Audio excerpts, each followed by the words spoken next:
একটা মেয়েকে ভালোবাসতে বাধ্য করে তুমি নিজে কেন চেঞ্জ হয়ে যাও ব্রো? প্রথম অবস্থায় তো মেয়েটা তোমাকে ভালোবাসতে চায়নি, মেয়েটা তোমার জন্য পাগলামিও করেনি।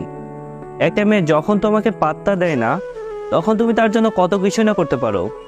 এমন একটা ভাব দেখাও নিজের মধ্যে যেন তুমি তার জন্য পৃথিবীর সব কিছু করতে পারবা। একটা পর্যায়ে গিয়ে তুমি তাকে বাধ্য করে ফেলো তাকে ভালোবাসার জন্য। তুমি সবার মতো না, সব ছেলে একরকম হয় না। তুমি যা চাও তাই হবে। রিলেশনশিপটাকে তুমি যেভাবে চালাবা ঠিক সেভাবেই চলবে। তুমি যেভাবে বলবা আমি সেভাবেই চলবো। মানে যে কোনো কিছুর মূল্যে তুমি সেই মেয়েটার হাত ধরতে চাও, তাকে সারা জীবনের জন্য তোমার লাইফে পেতে চাও।